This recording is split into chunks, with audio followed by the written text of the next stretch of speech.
कि ये पहाड़ियाँ जितनी हमको खूबसूरत दिख रही है, उतना ही स्वच्छ और निर्मल पानी इन नालियों से, इन झरनों से बहकर आता है। ये हम एक बार एक विषय पे आज हम चर्चा करें, उससे पहले आपको हम इन पहाड़ियों को ज़रूर बता दें, क्योंकि हम कई बार छत का पानी जब बोरवेल में डालने की बात करते हैं, तो इन पहाड़ियों पर बरसने वाला पानी तो निश्चित रूप से बड़ी मात्रा में होता है।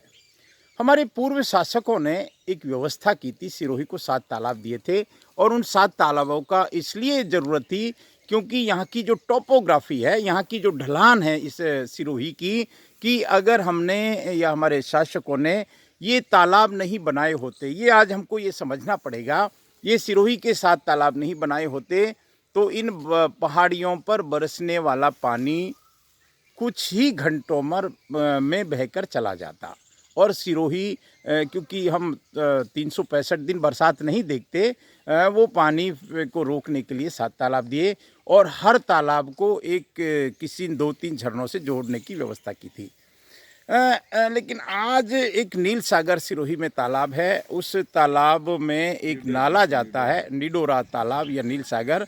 इन सारी पहाड़ियों का पानी उस तालाब में कैसे जाता है, इसके लिए बड़ी सुंदर व्यवस्था की थी। आज वो व्यवस्था निश्चित रूप से जर्जर हो गई है। 2017 में हमने इस चीज़ को देखा था, क्योंकि वो जो नाला बना हुआ था, वो नाला टूटा हुआ है, पूरी तरह से भरा हुआ है, उस पानी का, उस नाले का उपयोग नहीं होता। इन पहाड़ियों के पानी को तालाबों में सहेजना ज़रूरी समझा हमारे पूर्व शासकों ने, और इसलिए सिरोही को 7 तालाब दिए और उन तालाबों को भरने के लिए जो आवक मार्ग थे, उनकी एक प्रॉपर व्यवस्था की।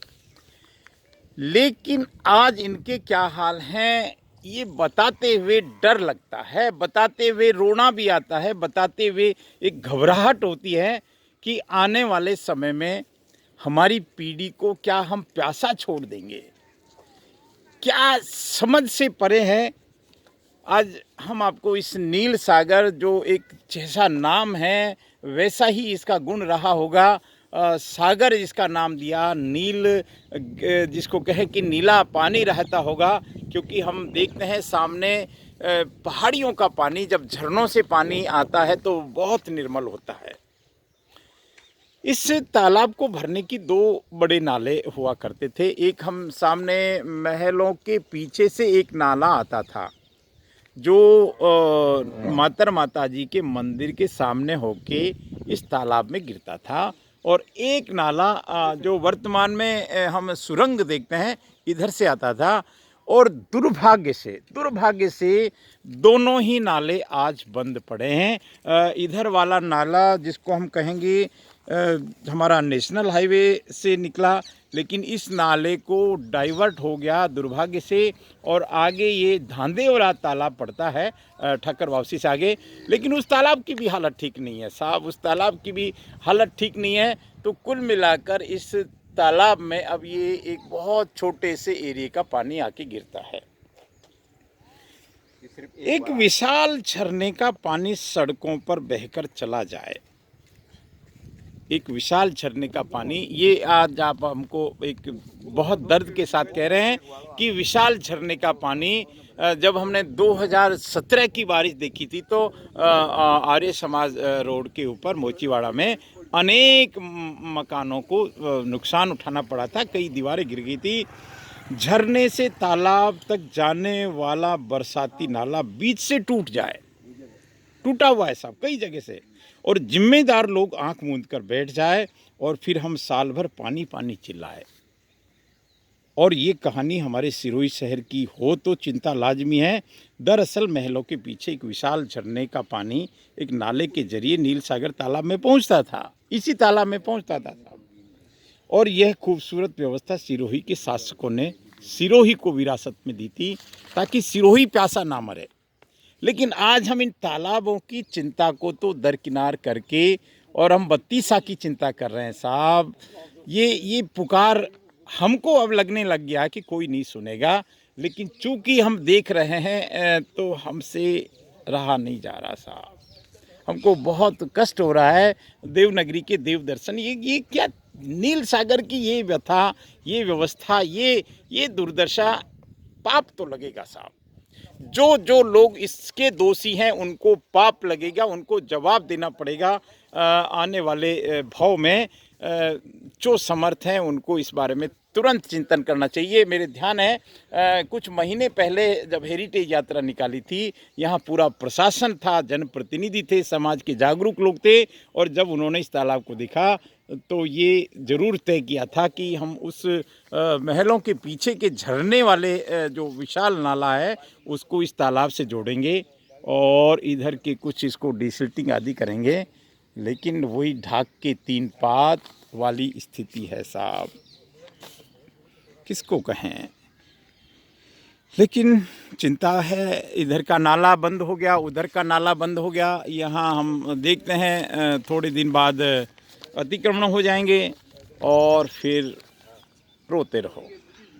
बड़ी अजीब बात है, सिरोही में हजारों जागरूक है। मैं अंतिम बात कह के मेरी बात को विराम देता हूँ। बड़ी अजीब बात है, सिरोही में हजारों जागरूक हैं, सैकड़ों भामाशाह हैं, 50 सामाजिक संगठन हैं, हर कोई पानी की बात भी करता है।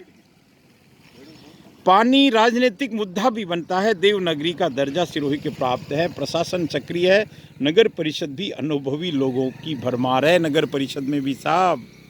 और इधर झरनों से बहने वाला अमृत तुल्य पानी आज भी सड़कों नालियों में चला जाता है।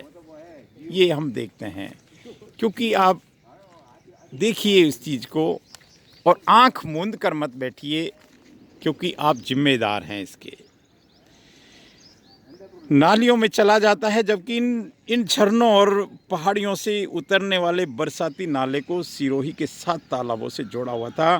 कुछ दिन पहले जब हम उस बात को वापस दोहरा देते हैं, जब हेरिटेज यात्रा निकाली थी तो ये चर्चा हुई थी कि इस तालाब का या 7 तालाबों की दशा को सुधारा जाए। इस तालाब के थोड़ा सा आगे एक बहुत खूबसूरत बावड़ी है, तालाब भरेंगे तो बावड़ी रिचार्ज होगी, हमारे पानी का फ्लोराइड सुधरेगा, फ्लोराइड का स्तर सुधरेगा, क्योंकि आसमान से जब पानी गिरता है तो वो अमृत होता है, और आसमान से जब इन पहाड़ों से पानी गिरता है, इन हरी वनस्पतियों से पानी जब नीचे उतरता है तो साहब वो अमृत होता है। लेकिन भारी चिंता है। भाटी साहब, आपने तो इस तालाब को लबालब देखा होगा, क्या है आपको दुख नहीं होता भाटी साहब? दुख तो होता है, बाकी ये सब भर गया सब। नहीं, ये भर गया और दोनों नाले बंद हो गए। अब क्या कोई सिरोही में कोई इसकी चिंता नहीं करता क्या? 8 दशक तक तो ये पूरा भरता था। प्रभु, हम केवल मूक दर्शक बने रहेंगे। 3 महीने तक तो पानी इसमें रहता था और धीरे धीरे सीपेज होता था। लोग दबी आवाज बात क्यों करते हैं साहब? आप बताओ सर, आप बहुत पुराने हैं और मुझे लगता है इस बार पार्षद के लिए भी आप खड़े हुए थे। वो तो था, लेकिन आप पार्षद बनते तो इस तालाब की कुछ सुध लेते, क्यों नहीं लेगा? तो बाकी पार्षद क्यों नहीं लेते साहब? होना का लेना देना होना तो जीतवा नहीं मतलब है। अरे प्रभु, इतने से मतलब और कोई लेना देना नहीं है। ये ओवरफ्लो बंद है, कोई इसकी सुनता है ओवरफ्लो की कि भाई यहाँ से थोड़ा कचरा तो हटा दे। अरे राम ये राम अंदर राम कचरा पड़ा है, राम कोई राम हटा राम सकता है? राम ये राम किसका लेना देना है? क्या लेना देना? ये पानी आएगा, ये कचरा उसी के अंदर। अरे पानी, पहली बात तो पानी नहीं आएगा महाराज। पानी के दोनों नाले में देखे हैं। अपने भाग्य से नहीं आएगा तो जानवरों के भाग्य से जानवरों के आएगा भाग से जरूर। हम यहाँ सामने वाला पोर्शन का पानी जरूर आएगा। आएगा। हाँ, लेकिन इस कचरे की सुध कौन लेगा? नगर परिषद के पास भले ही सैकड़ों काम है, लेकिन पानी से बढ़कर कोई काम नहीं हो सकता। पानी को करना चाहिए, पानी की इन तालाबों की सफाई हो और इस नील सागर को नील सागर रहने दो साहब, नील सागर। तो भाटी साहब, कुछ लग रहा है आपको संभावना, या हम भौं भौं करके रह जाएंगे? तो देखो अपना क्या लगता है आपको, क्या लगता है कुछ होगा? कोई किसी के जू रेंगने वाली है सर? तो कोई ध्यान नहीं दे रहा। एक तो ये गोगा हुआ था और एक ये सरकारी था, बहुत अच्छा ढंग से बना हुआ था। बाकी ये जो हाईवे भाई हाईवे चला गया, वो चलो हाईवे को तो दिल्ली की चिंता है ये तो, लेकिन जो सिरोही वालों की चिंता है वो चिंता तो करे महाराज। नरेगा में इसको खुदाई करे। अरे नरेगा की खुदाई कर दे, उस नाले को रिपेयर कर दे, जैसे भी करना है करे, क्योंकि सरकार समर्थ होती है साहब। जो नाले बंद चलिए, जैसी प्रभु की इच्छा, सामनेश्वर भला करे सभी का। और ये तालाब अगर हम नहीं बचाए तो आने वाले समय में पानी का हाहाकार होगा और हम जिम्मेदार होंगे, हमारी वो पीढ़ी जिम्मेदार होगी जिसने आंख मूंद ली थी, ये सारी समस्याओं को देखकर आने वाली भोली भाली पीढ़ी को हम बहुत कष्ट देकर जाएंगे और जिसका पाप हमको लगेगा। जय सानेश्वर जी।